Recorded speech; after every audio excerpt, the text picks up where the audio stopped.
Welcome.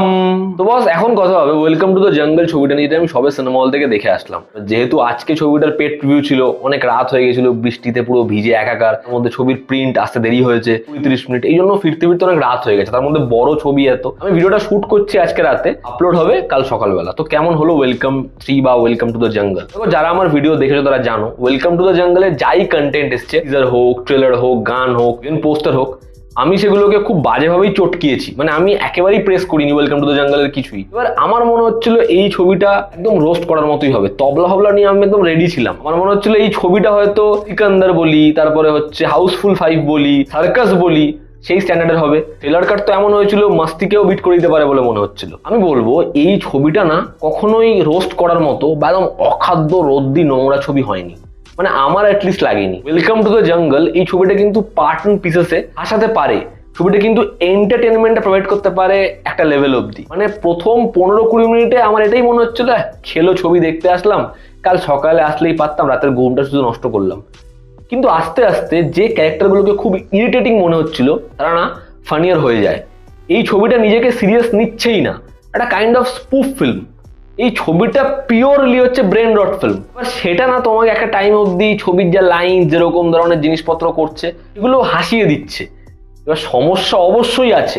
এই ছবিটার থেকে তুমি মানে একটা পিওর কমেডি, ব্যাপক কমেডি এই এক্সপেকটেশন রেখো না। কিন্তু যেটাই ছবিটাকে ভাবছো, এই ছবিটা তার থেকে বেটার ছবি আমার কাছে। এই ছবির যদি গল্পটা একটু করে বলি, দেখো গল্প আলাদা করে বলার কিছু নেই।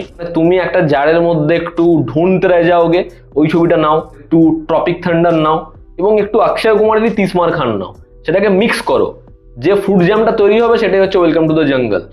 এবার ওয়েলকাম টু দ্য জঙ্গলে ভালো কি খারাপ কি, এই ছবির ভালো বলতে হলে এই ছবিতে না কমেডিটা আমি বললাম সেটা ওয়ার্ক করে প্রথম 20-25 মিনিটের পর থেকে। আমার মনে আছে হাউসফুল 5 যখন দেখতে গেছিলাম মোটামুটি অডিয়েন্স ছিল, কিন্তু অডিয়েন্স না সিট ছেড়ে উঠে যাচ্ছিল। এবার এই ছবিটা যখন আমি দেখছি বহু লাইন্স আমার জন্য ওয়ার্ক করছে না, হয়তো আমার পাশে আমার সঙ্গে যে গেছে তার জন্য ওয়ার্ক করছে না, কিন্তু আমি দেখছি হলে প্রথম কথা ভালো অডিয়েন্স রয়েছে, অডিয়েন্সের জন্য লাইন্সগুলো ওয়ার্ক করছে, অডিয়েন্স হাসছে। তো এটাই বুঝিয়ে দেয় যে অডিয়েন্সের রিয়াকশনটা কি। এবার হচ্ছে এই ছবিতে যারা হিউজ কাস্ট রয়েছে, এই এত বড় কাস্টিং এর সমস্যাও আছে, কিন্তু ফ্লিপ সাইডটা হচ্ছে কয়েকজনকে কিছু জিনিসপত্র দিয়েছে। এবার সেগুলো না সিনেমা হলে এত লোকের সাথে দেখার সময় ওয়ার্ক করছে। দেখো অক্ষয়, তারপরে সুনীল, পরেশ, রাজপাল, জনি, এদের নিয়ে কথা হবে। আমি বলছি ফারিদা জালাল, সে এই ছবিতে সেকেন্ড হাফে আসে। ফারিদা জালাল এবং হচ্ছে কিরণ কুমার, এই দুজনের প্রত্যেকটা সিনে তুমি হাসবে। প্রথমে যখন জিনিসটা হয় ঠিক আছে, এটা কি হলো, এরপরে second time, third time, fourth time তুমি না হাসবেই হাসবে। এখানে জনি লিভারের পার্টিকুলার একটা সিগনেচার আছে। প্রথমে মনে হবে কি হচ্ছে এটা, তারপরে তুমি ওটাতে হাসবে, কারণ সিনটাকে এমন ভাবেই নিয়ে যাওয়া হচ্ছে। অক্ষয় কুমারের দুটো লুক, আরেকটা যে লুক রয়েছে তারও একটা সিগনেচার রয়েছে। এবার সেটা যতবারই হবে তোমার হাসি পাবে।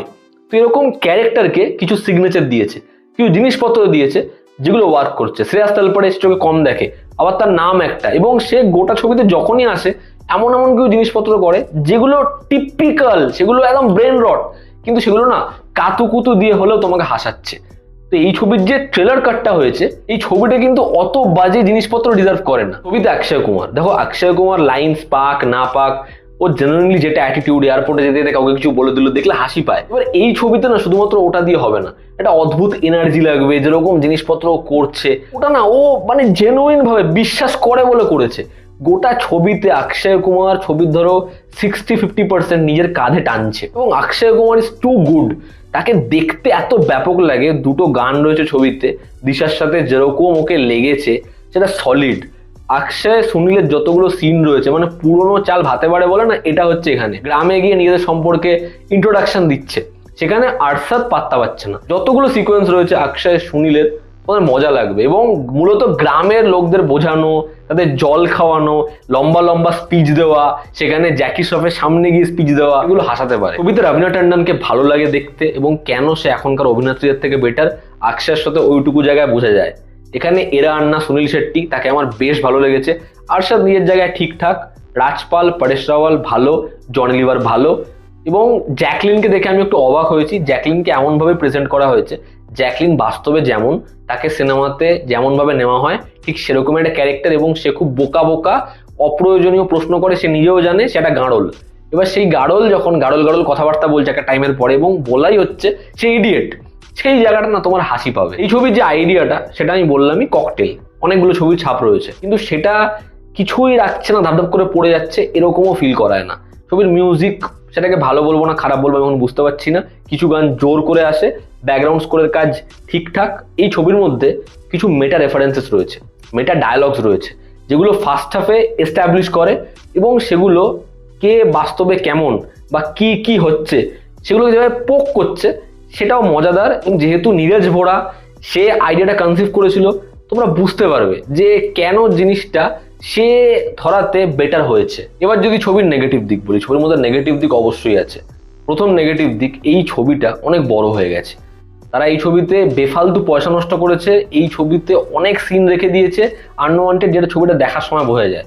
এই ছবির ম্যাক্স রান টাইম হতে পারে 2 ঘন্টা 20 মিনিট। মানে আমি একটা 3 ঘন্টার কমেডি ছবি দেখছি যেখানে বহু সিন আননেসেসারি মনে হচ্ছে, তাহলে সেটা কতটা সমস্যাজনক। এই ছবিটা আরামসে 20-25 মিনিট ছোট হতে পারতো। সেকেন্ড নেগেটিভ দিক হচ্ছে, এই ছবিতে প্রচুর পয়সা বেশি হয়ে গেলে যা হয় আর কি, একটা হিউজ স্টারকাস্ট নিয়েছে, যার মধ্যে কতজন অপ্রয়োজনীয় দেখো। দিলের মেহেন্দি একেবারে বেকার, আফতাব একেবারে বেকার, এখানে হচ্ছে তুষার কাপুর একেবারে বেকার, দিশা পাটানি তাকে যেভাবে প্রেজেন্ট করেছে, তাকে যা জিনিসপত্র করতে হয়েছে খুব অদ্ভুত, খুবই বাজে। মানে দিশা এই ছবিতে 2টো ডান্স নম্বর করে চলে যেতে পারতো। দিশা কেন ছবিতে, তার যে গল্পটা যেভাবে আছে খুব বেকার। ইভেন লারা দত্তাও, এদের সমস্যা তো আছেই। এরপর হচ্ছে জ্যাকি শ্রফ, ছবিটা একটা স্পুফ ফিল্ম তোমার প্রমিস করছে। এবার জ্যাকি শ্রফ এসে যখন সিরিয়াস নেচার রাখছে, সে যেরকম ধরনের জিনিসপত্র করছে, সেখানে বিষয়টা না এবার ইরিটেট করছে। আমি বুঝতে পারছি ছবিটার টোনটা কি শিফট হচ্ছে, তাহলে তো সমস্যার। তার কারণ জ্যাকি দাদার হয়তো এনার্জি নেই বা বয়স হয়েছে বা সে বুঝতে পারছে না। কারণ অ্যান্টাগোনিস্ট হিসাবে যেটা ছবিতে প্রোভাইড করতে হবে, সিরিয়াস সিনে কমেডি, কমেডি সিনে সিরিয়াস, সেটা একেবারে না ছবির টোনটা শিফট করে দেয় জ্যাকি শ্রফের পোর্শনটা আসার পরে। সেটা ভীষণ বোরিং, ভীষণ বড়। বোরিং থেকে মনে পড়লো, ছবির প্রথম 20-25 মিনিট সেখানে কমেডি ওয়ার্ক করছে না, ঘুপ ঘাপ টুং টাং সাউন্ড এফেক্টস রয়েছে এবং সেটা চলেই যাচ্ছে। কোনো সিনে সেরকম কোনো ডায়ালগস নেই, কোনো সিনে সেরকম কোনো পোর্শন নেই যেটা দেখে মনে হয় প্রথম দিকে হাসি পাচ্ছে। এর পরবর্তী নেগেটিভ দিক হচ্ছে ফেক সেট ডিজাইন এবং ছবির অ্যাকশন কোরিওগ্রাফি। দেখো অক্ষয়কে কয়েকটা জায়গায় যেরকম প্রেজেন্ট করেছে, যেরকম ভাবে হালকা বিয়ার্ড, মুখে সিগার রেখেছে, তার মধ্যে যেরকম ধরনের বাস্তবে শুয়ে রয়েছে, অক্ষয়কে হেভি লাগছে। কিন্তু অ্যাকশন যখন ছবিটা দেখাচ্ছে সেগুলো এতটাই ফেক, এরকম জিনিসপত্র হচ্ছে, মনে হচ্ছে ভাই ডায়ালগস বললে হাসি পাচ্ছে, কমেডিটা আসুক, কেন আমরা 10 মিনিট ধরে অ্যাকশন দেখছি, যেটা একেবারে ভালো লাগছে না। সেট ডিজাইন এমন হয়েছে যেটা পুরো ছবিটাকে খুব ফেক বানায়, সেটা ভালো মোটেই নয়। এবং যেমন ছবির কমেডি ওয়ার্ক করেছে বললাম, যেমন হেসেছি বললাম, ছবির কিন্তু বহু জায়গায় কমেডি ওয়ার্কও করে না, লাইন্স ভালো লেখাও নেই। সেখানে এই যে এত ক্যারেক্টার্স নেওয়া হয়েছে, তাদের ওভারল্যাপিং, কাকে ফোকাসে নেব কাকে ফোকাসে নেব না, সমস্যা ফিল করা। এবং এআই এর ব্যবহার সেটা বাজেই হয়েছে। আর ছবির মধ্যে অপ্রয়োজনীয়ভাবে গান আসে, মানে ছবিতে ঘিস ঘিস গানটা আসার পরেই আরো একটা গান, যেভাবে গান আসে আমার মনে হয় গান এর থেকে বেটার ভাবে আসতে পারতো এবং গান বেটার হতে পারতো। কারণ কমেডি ছবির ক্ষেত্রে গান খুব বড় করে মাইলেজ দেয়। ওই গানে একটা মোমেন্ট থাকলে, গানটা শুনতে ভালো লাগলে মস্তি লাগে। Overall welcome to the jungle এই ছবিটা আমার যে এক্সপেকটেশন তার থেকে বেটার বেরিয়েছে। ট্রেলার কাট দেখে এই ছবিটাকে আমি যেরকম ভেবেছিলাম ছবিটা একেবারেই সেরকম হয়নি। ছবিটা আমাকে এন্টারটেন করেছে, হ্যাঁ সমস্যাও আছে, তবে ছবিটা কিন্তু রদ্দি ছবি আমার একেবারেও মনে হয়নি। এই ছবিটা একটা মোটামুটি ছবি, তুমি দেখো হাসো, তবে ছবিটা ছোট হতে পারতো, বহু সিন তারা ফেলে দিতে পারে, এটা আমার মনে হয়েছে। এই ছিল আমার ওপিনিয়ন। তোমরা যারা দেখেছো ওয়েলকাম টু দ্য জঙ্গল, তোমাদের কি ওপিনিয়ন জানিও। জনতা আমাদের পাশে আছে, আবার দেখা হচ্ছে, টেক কেয়ার।